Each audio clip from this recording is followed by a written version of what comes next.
Welcome back to my channel. আশা করি সবাই খুব ভালো আছো। পুজোর সময় শুধু নিজেরা মেকওভার করলে হবে, আমাদের ঘরটাকেও তো সুন্দর করে গোছাতে হবে। তারই প্রচেষ্টা আজ একটু ছোট্ট করে সবই শেয়ার করি মোটামুটি তোমাদের কাছে রিল হিসাবে। কোনোদিনও বড় ভিডিও করিনি, আজ করলাম। দেখে জানিও তোমাদের কেমন লাগে।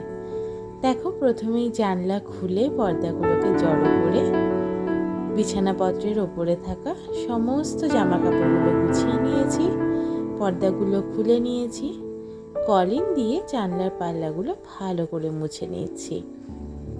ওপরে জিরো লাইটগুলো, ছোট টিউব লাইটগুলো ভালো করে মুছে নিলাম। ঝুলগুলো যা যা হয়েছিল ঝেড়ে নিলাম।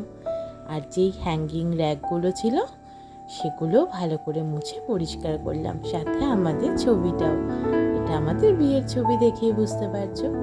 তারপরে খাটের কোণা থেকে সব ময়লা বের করলাম। দেখেছো কত ময়লা বেরিয়েছে। তারপর খাটটাকে কলিং দিয়ে মুছে ফ্যানটা পরিষ্কার করে ফেললাম। ওরে বাবারে, ফ্যানের কি নোংরা। তারপর ঝুল ঝাড়ু দিয়ে জানলাগুলো ভালো করে ঝেড়ে সমস্ত পুরনো পর্দা প্যাক করে ধুতে দিয়ে দিলাম। খুব গরম লাগছিল, এসিও চালিয়ে নিয়েছি ইতিমধ্যে। তারপরে চেয়ারের উপরে উঠে আলমারির মাথা পরিষ্কার করলাম, কাজগুলো কলিন দিয়ে পরিষ্কার করলাম, ফুলদানিগুলো পরিষ্কার করলাম। আর এটা আমার বিন ব্যাগ বা ডাস্টবিন ব্যাগও বলতে পারো। যত রকমের টুকরা টাকরা জিনিস সব আমি এর মধ্যে রেখে দিই।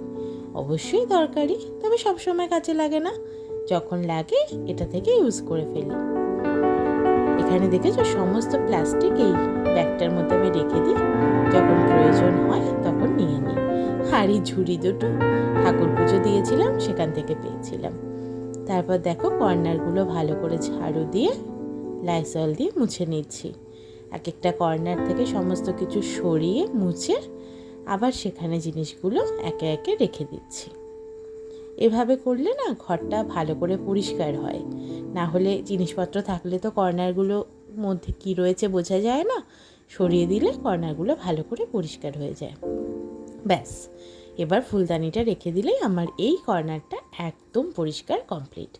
তারপর চলে এসছি আমার অ্যাকোরিয়ামের কর্নারটায়। একটু সামনে সরিয়ে পেছনে ঝাড়ু দিয়ে ভালো করে মুছে নিলাম। দেখেছো কত নোংরা বেরিয়েছে। আর দেখো মাছগুলো কীরকম নড়াচড়া করছে, খেলা করছে। ওরা আমাকে সামনে দেখেছে তো ওরা না কি সুন্দর বুঝতে পারে, জানো তো, সামনে চলে এলে। জানি না খাওয়ার জন্য হোক খেলার জন্য হোক, যাই হোক সামনে এরকমভাবে ঘুরপাক করে। অ্যাকোরিয়ামটা নোংরা হয়েছে, কালকেও পরিষ্কার করবে বলেছে। মানে পরের দিন রবিবার ছিল, জানি না ব্লগটা কবে তোমাদের কাছে পাবলিক হবে। তো আমি ঘরটা পরিষ্কার করেছিলাম শনিবার, আর রবিবার ছিল অ্যাকোরিয়াম পরিষ্কার করার দিন। ওটা আমার বরমশাই করে। ভালো করে দেখো মুছে নিলাম কর্নারটা।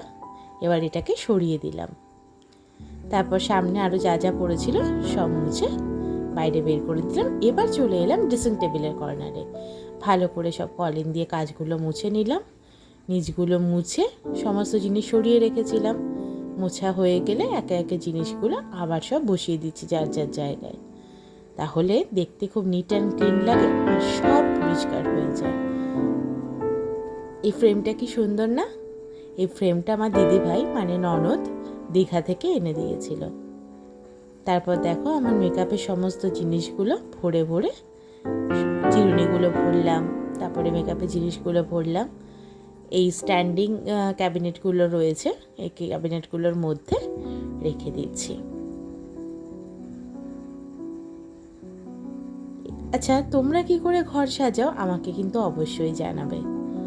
আর এরকম ভিডিও আরও দেখতে চাও কি না সেটাও কিন্তু জানাবে। তাহলে আমি একটু ইন্সপিরেশন পাবো, আরও একটু করার সাহস পাবো ভিডিওগুলো। দেখো সুন্দর করে সাজানো হয়ে গেছে আমার ড্রেসিং টেবিলের কর্নার, ভালো লাগছে দেখতে। তারপর দেখো খাটের নিচের বক্স থেকে এই নতুন পর্দার সেট, বিছানার চাদর বের করে নিয়েছি। এবার পেতে নেওয়ার পালা। এই বাটিকের বিছানার চাদর কিন্তু এখন খুব চলছে। দেখো সুন্দর করে পাতা হয়ে গেলে। আর দেখবে নতুন করে ঘরটা যখন নতুন বিছানার চাদর পাতবে, পর্দা লাগাবে, ঘরটা অটোমেটিক্যালি খুব নতুন লাগবে। তারপর এই একটা সুন্দর পামোছা বা পাপোশ যাই বলো, ডোরম্যাটগুলো পেতে দিয়েছি, সামনে একটা লং ডোরম্যাট পেতে দিয়েছি, আর এইভাবে সুন্দর করে সাজিয়েছি ঘরটা। আমার মতন করে আমার ছোট্ট সংসার সুন্দর করে সাজিয়ে তোমাদের কাছে তুলে ধরলাম কেমন করে সাজিয়েছি।